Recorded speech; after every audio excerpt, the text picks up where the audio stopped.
twin Voyager spacecraft launched 44 years ago in 1977 is still going strong. In 2013, Voyager 1 became the first human-made object to leave the solar system, reaching the interstellar space. This fact makes the program one of the humankind's greatest achievements. In the 1960s, a grand tour to study the outer planets was proposed, which prompted NASA to begin work on a mission in the early 1970s. Information gathered by the Pioneer 10 spacecraft helped Voyager's engineers design Voyager to cope more effectively with the intense radiation environment around Jupiter. Initially, Voyager 1 was planned as Mariner 11 of the Mariner program. Due to budget cuts, the mission was scaled back to be a flyby of Jupiter and Saturn and renamed the Mariner Jupiter-Saturn probes. As the program progressed, the name was later changed to Voyager.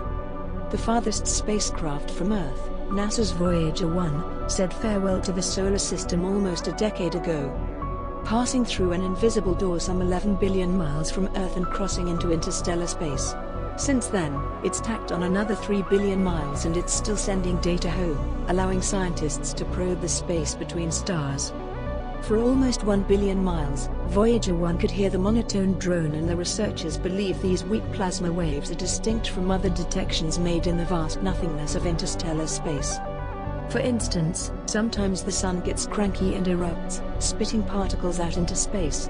The outbursts have a characteristic signature likened to a lightning burst.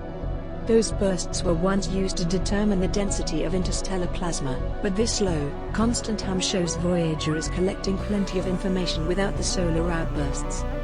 Future missions to interstellar space would help clarify what's happening out there, and NASA has plans for such a mission, feasibly, in the 2030s. Voyager 1 has a sister probe, Voyager 2, which is traveling out of the solar system in a different direction. In 2020, while upgrades were being made to one of the Deep Space Network's communications dishes, Voyager 2 wandered space alone. In November, we pinged the spacecraft for the first time in 8 months and, fortunately, it pinged back a hello. The pair were launched in August and September 1977 and have been zipping away from Earth ever since. Voyager 2 left the solar system in 2018 at a completely different point to Voyager 1. The crossing enabled researchers to further probe the heliosphere, the giant, protective bubble of solar wind that encapsulates the solar system. The radio communication system of Voyager 1 was designed to be used up to and beyond the limits of the solar system. Do you know how it communicates? The communication system includes a 3.7-meter, 12 feet, diameter high-gain Cassegrain antenna to send and receive radio waves via the 3 Deep Space Network stations on the Earth. When Voyager 1 is unable to communicate directly with the Earth, its digital tape recorder, DTR, can record about 67 megabytes of data for transmission at another time. Signals from Voyager 1 take over 20 hours to reach Earth.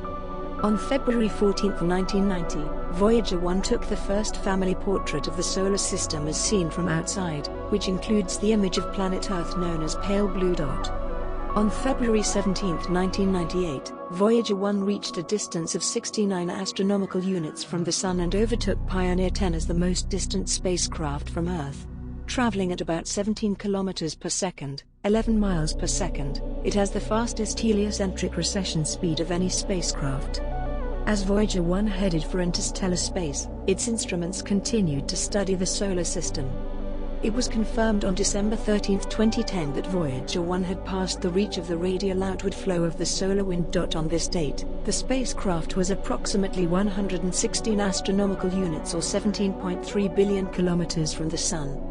December 1, 2011, it was announced that Voyager 1 had detected the first Lyman alpha radiation originating from the Milky Way galaxy. NASA announced on December 5, 2011, that Voyager 1 had entered a new region referred to as a cosmic purgatory. Within this stagnation region, charged particles streaming from the Sun slow and turn inward, and the solar system's magnetic field is doubled in strength as interstellar space appears to be applying pressure. Energetic particles originating in the solar system decline by nearly half, while the detection of high-energy electrons from outside increases 100-fold. The inner edge of the stagnation region is located approximately 113 astronomical units from the Sun. September 2012, Sunlight took 16.89 hours to get to Voyager 1, which was at a distance of 121 astronomical units. The spacecraft was traveling at 17 kilometers per second relative to the Sun. It would need about 17,565 years at this speed to travel a light year. To compare, Proxima Centauri, the closest star to the Sun, is about 4.2 light-years distant.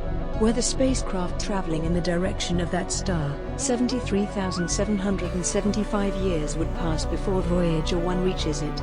Voyager 1 is heading in the direction of the constellation of Ophiuchus. As of 2013, the probe was moving with a relative velocity to the Sun of about 61,197 kilometers per hour. With the velocity the probe is currently maintaining, Voyager 1 is traveling about 523 million kilometers per year. Voyager 1 reached a distance of 135 astronomical units from the Sun on May 18, 2016. By September 5, 2017, that had increased to about 139.64 astronomical units from the Sun, or just over 19 light hours, and at that time Voyager 2 was 115.32 astronomical units from the Sun. Voyager 1 is expected to reach the theorized Oort cloud in about 300 years and take about 30,000 years to pass through it. Though it is not heading towards any particular star, in about 40,000 years, it will pass within 1.6 light-years of the star Gliese, which is at present in the constellation Camelopardalis and 17.1 light-years from Earth. Thanks for watching. Please leave comments about the video and topics you would like us to create videos about.